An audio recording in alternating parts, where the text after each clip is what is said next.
There's a lot happening here in Sri Lanka and around the world. And to stay updated with the very latest, you're watching Lunchtime News here on TV1. Bringing you the news from the news desk, I am Sandro Sapijit. First, your headlines. Accidents reported in many areas. 4 people, including 3 security force members, killed. Sri Lanka Army celebrates its 74th anniversary today. ජාතිය ගොඩනැගීමේ රජයේ වැඩපිළිවෙළ සඳහා උපරිම අයුරින් දායකත්වය ලබා දෙමින් රටේ වර්තමාන ආර්ථික ප්‍රතිපත්ති වලට ගැලපෙන අයුරින් යුද හමුදාව කටයුතු කරන බවත් කිව යුතුය. Day 2 of the IMF annual meetings in Morocco. Several parties expressed views on debt. අපට දරා ගන්න බැරි ප්‍රමාණයට බදු ප්‍රමාණයක් අපි නියම කරලා තියෙන නිසා තව දුරටත් බදු බරක් දෙන්න ජනතාවට අපිට බෑ කියලා. චීනය විදේශ ණය ප්‍රතිව්‍යුහගත කරන යෝජනාවලට එකග වෙන්නේ නැති තත්ත්වයක් තමයි මේ වෙනකොට අපිට ලැබෙන ආරංචි අනුව අපිට හැඟෙන්නේ. Water levels receding in many low-lying areas. Schools in Mathura and Galle to reopen tomorrow. Hamas threatens to execute Israeli captives every time Israel bombs a Palestinian home without warning. Sri Lanka-Pakistan World Cup encounter to commence at 2 p.m. today. We start off with some headline-making tragic news. 4 people have died in road accidents during the past 24 hours. Now, it should be noted that 3 of them are members of the security forces. 2 constables of the police special task force were killed in an accident in Velikulam, Vaunia. The defender they were travelling in veered off the road and crashed into a wall after hitting a cow. 2 police constables attached to the Madukanda police STF camp died in the accident. They are 29 and 31-year-old residents of Madavachia and Kurunagala. 5 persons were admitted to the Vaunia hospital after sustaining injuries. The injured group were the police constable who drove the defender, a sub-inspector, 2 police sergeants and another police constable. A police constable lost his life in an accident near the Puhuria junction along the Colombo-Kurunagala road. The deceased is a police constable attached to the Polgavela police. He met with the accident last night while on mobile patrol duty. Sri Lanka police said a tipper truck transporting sand from Kantale towards Kaduwela hit the police constable who was inspecting vehicles on the side of the road. The police constable who sustained serious injuries in the accident succumbed after being admitted to the Polgavela hospital. The 45-year-old police constable is a resident of Polgavela. The driver of the tipper truck has been arrested and is scheduled to be produced in court. Meanwhile, 1 person died in an accident reported in Kolamadire, Millenia. He was an assistant officer of agrarian development attached to the Millenia Agrarian Services Centre. The accident was reported when the motorcycle he was riding on with his wife collided with another motorcycle. He sustained serious injuries in the accident and died after being admitted to the Horana hospital. The deceased was a 53-year-old father of 2. A lorry veered off the road in Helavela, Valimada. News First correspondent said that the accident was reported during heavy showers. Today is the 74th anniversary of the Sri Lanka Army. Now, on the anniversary of the Sri Lanka Army, Commander Lieutenant General Vikum Lienage urged the Army to set exemplary standards of resource management by minimizing wastage. මේ ඓතිහාසික සමය තුල මාතෘභූමියට එල්ල වූ The Army has successfully overcome the various challenges faced by the motherland during this historic period. We know that the Army has played a huge role in maintaining a free and peaceful environment, especially during the internal conflict and riots. On this occasion, we remember with respect the immeasurable sacrifices made by the war heroes who lost their lives while protecting the motherland. We also gratefully remember the sacrifices of all the war heroes who were injured, and we hope that those who are still undergoing treatment will recover soon. The Army is working in alignment with the country's current economic policies by making a significant contribution to the government's nation-building program. I am proud to announce that the Sri Lanka Army, which is the protector of the state, continues to work with the dedication for the people of the country. අතීතයේදී මෙන්ම හෙට දවසේදී රටේ ජනතාව වෙනුවෙන් කැපවීමෙන් කටයුතු කරන බව මහත් අභිමානයෙන් යුතුව ප්‍රකාශ කිරීමට කැමැතියි.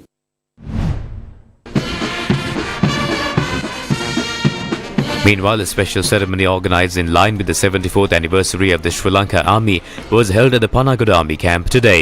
It was headed by Army Commander Lieutenant General Vikum Lienage.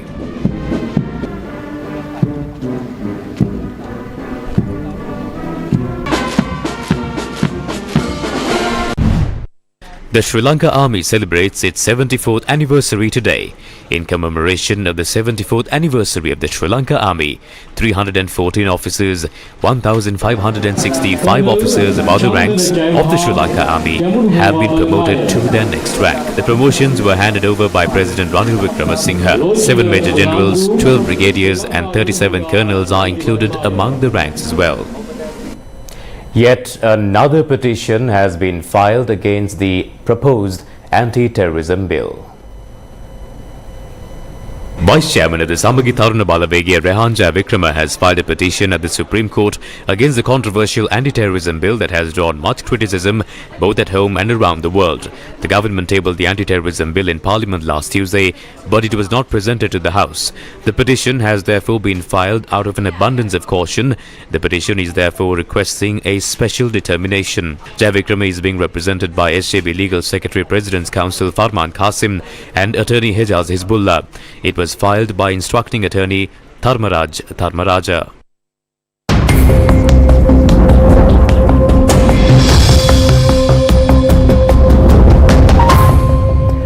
Now, the Department of Irrigation said the flood situation in the low-lying areas along the Nilwala, Kalu and Gin rivers is gradually receding. Director of Hydrology and Disaster Management at the Department of Irrigation, Engineer SPC Sugishwara, however, advised the public to be cautious when using rivers. Overall flood levels of several rivers in the island are receding. Low-lying areas of the Nilwala River are still inundated. However, the water levels are receding. The flood levels of low-lying areas of the Gin River are also receding. This is because considerable rainfall was not experienced in the catchment areas of these rivers during the past 2 days. There is a very high chance that these effects will cease over the next 2 days. Effects of the Kalu River and Attanagalu are also receding. As the water levels of the rivers are still high, people should be cautious when using river water. Gaul and Mathura, moving your attention to Gaul and Mathura, schools which were closed due to the flood situation will reopen tomorrow. Now, however, some schools that are still inundated will remain closed tomorrow. Water levels in many low-lying areas in Mathura is receding at present. News First correspondents said the displaced people are staying in several centres.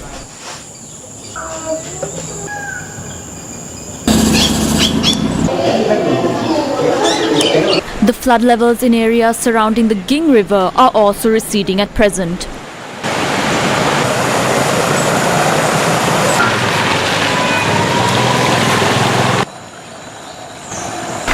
Villages in low-lying areas of the Ging River are still inundated.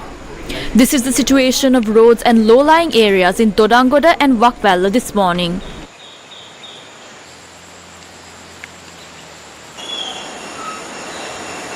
Two sluice gates of the Polgolla Mahaveli Dam have been opened due to the heavy showers experienced in the upper catchment areas. The Polgolla Mahaveli Dam Engineering Office said 3,240 cubic feet per second of water will be released into the lower Victoria Reservoir. The Met Department says that showers or thunder showers over 75 millimeters will be experienced in many parts of the island today. Showers or thunder showers will occur over most places of the island during the afternoon or night. Fairly heavy showers above 75 millimeters can be expected at some places in the Uva, Central, Sabargamo and Eastern provinces. Showers may occur in coastal areas of the southern province during the morning. Meanwhile, the National Building Research Organisation says that the landslide red notice has been extended for 3 districts. Landslide warnings were issued to the Gaul, Mathura and Kalutara districts. Landslide warnings were also issued for divisional secretariats of the Badulla, Colombo, Gampaha, Hambantota, Kegaul and Ratnapura districts under Phase 1 and 2. Now, the Cabinet has approved compensation to 53,965 farmers for crop damage during the Yalla season this year. Now, 58,770 acres of paddy and other crops of the Yalla season were damaged due to the arid weather conditions that were witnessed this year. Now, as a result of this, the Minister of Agriculture had submitted a proposal to the Cabinet to provide compensation to the affected farmers. Now, the Cabinet of Ministers granted approval to provide compensation for the crop damage during the Yalla season. We move on to some other news now. The second day of the 2023 annual meeting of the World Bank and the International Monetary Fund got underway in Morocco. The State Minister of Finance, Shehan Sema Singha, and the Governor of the Central Bank, Nandalal Veera Singha, are in attendance at the conference. News First, Zulfiq Farzan brings the latest news from Morocco. Well, today is day 2 of the 2023 annual meetings of the International Monetary Fund and the World Bank here in Marrakesh, Morocco, where more than 15,000 delegates from 150 plus countries have converged to discuss key important issues, including fiscal policy, monetary policy and debt restructuring, as well as climate change and fintech, among other topics.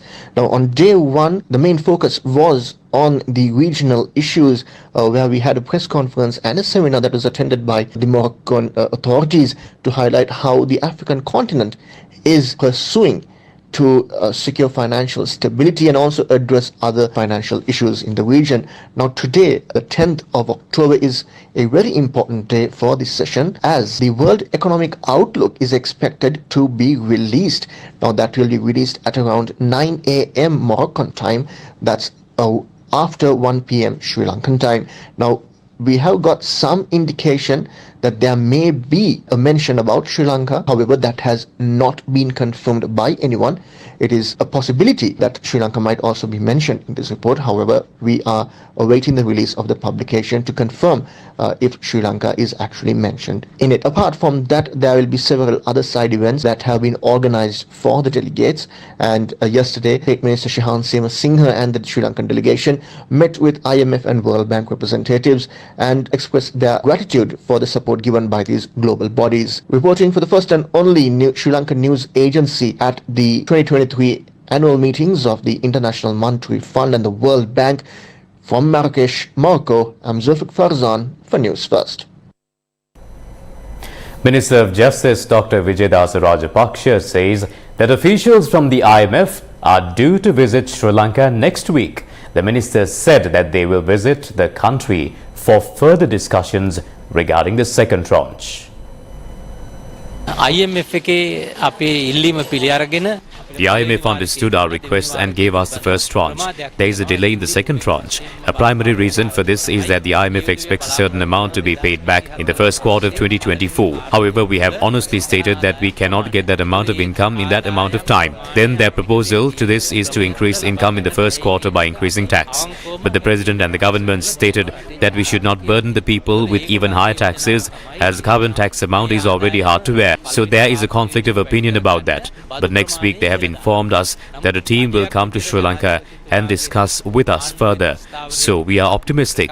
A final decision will be made about this in the next 2 weeks. දරාගන්න බැරි ප්‍රමාණයට බදු ප්‍රමාණයක් අපි නියම කරලා තියෙන නිසා තව දුරටත් බදු බරක් දෙන්න ජනතාවට අපිට බෑ කියලා. Meanwhile, the Sabagi Janabalawege says that a problematic situation has arisen on the external debt restructuring process. මේ අවස්ථාවේදී විදේශ ණය ප්‍රතිව්‍යුහ We would like to mention to the government that at this crucial moment, the external debt restructuring process is extremely crucial. Despite a nod being given by the Paris Club and other nations on the external debt restructuring proposals, according to what we hear now, China has not agreed to the external debt restructuring proposals. The President is also supposed to visit China on the 16th of October. But according to what we hear, there are many issues in the government. Sri Lanka has no ambassador in China for almost 2 months. The coordinating activities and the external debt restructuring talks are unsuccessful in China. This is what we see. If these talks do not go well, our economy will face dire consequences. තොරතුරු අනුව චීනයේ දැන් මාස 2ක් වෙනවා ශ්‍රී ලංකාවේ තානාධිපති කෙනෙක් චීන News First with the people. Divisavya, the second leg of the Divisavya program to provide much needed school books and stationery items to school children in Sri Lanka. 11th of October, Padirippu, Batik Close Central. දයේ දරුවන්ගේ අනාගතය වෙනුවෙන් දිවිසවිය LOLC ප්‍රජාසත්කාරක මෙහෙවර.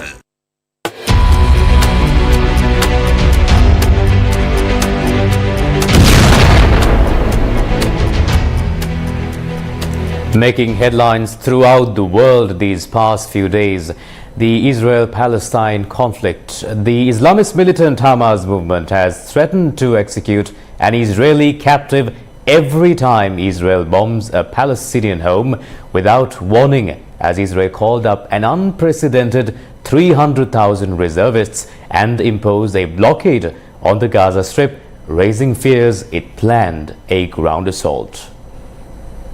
The violence, which has claimed more than 1,500 lives, prompted international declarations of support for Israel after a devastating weekend attack by Hamas and appeals for an end to the fighting and protection of civilians. The UN Relief Agency said Palestinian refugees living in shelters on the Gaza Strip have reached 137,000, or 90% its capacity. Relentless Israeli bombing rocks Gaza through the night, resulting in multiple fatalities, including at least 2 journalists. The death toll now stands at 687 Palestinians in Gaza, more than 900 Israelis, at least 17 Palestinians in the occupied West Bank, and 4 Hezbollah fighters in Lebanon. Dozens of foreign nationals, including at least 18 citizens of Thailand, were among the reported fatalities in the conflict. The chairman of the Joint Chiefs of Staff, General Charles Q. Brown, has warned Iraq not to get involved in the Israel-Hamas war. Indonesia's foreign ministry tells its citizens to immediately leave Israel and the Palestinian territories. Several airlines have already suspended their flights to Israel. Meanwhile, U.S. Secretary of State Anthony Blinken has spoken with his Israeli counterpart Eli Cohen and reaffirmed Washington's support to secure the release of all hostages held by Hamas. Demonstrations in support of Palestine and Israel have continued across the world over the last 24 hours. Pro-Palestine rallies took place in cities including Cape Town in South Africa, Athens in Greece, and Sydney in Australia. Rival rallies in support of both Israel and Palestine took place in Argentinian capital Buenos Aires and the UK capital London. Canadian Prime Minister Justin Trudeau, who joined a solidarity gathering for Israel, has condemned demonstrations in support of Hamas in his country. The White House in the US Capitol and the Sydney Opera House have lit up in blue and white, the colors of the Israeli flag, in a show of support for the country. The lights display at the Australia Sydney Opera House came as more than 1,000 people waving Palestinian flags gathered in front of the building in support of Palestine. We return to news here at home. A large crowd gathered in Borella to pay their last respects to the late veteran actor Jackson Anthony. The late Jackson Anthony is lying in state at a private funeral home in Borella for the public to pay their last respects. Many groups, including artists, have arrived to pay their last respects.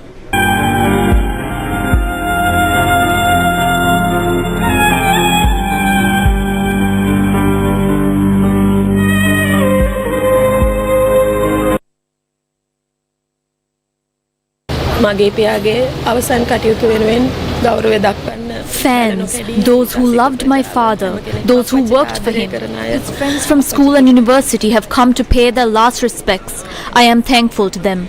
Jackson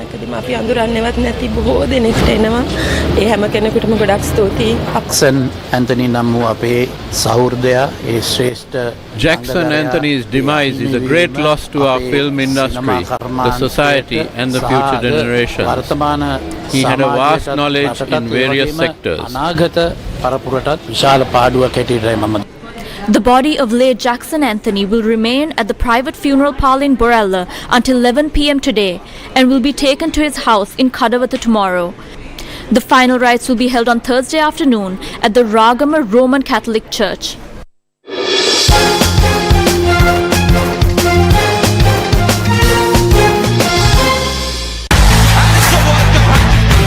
The official ICC Men's Cricket World Cup India 2023.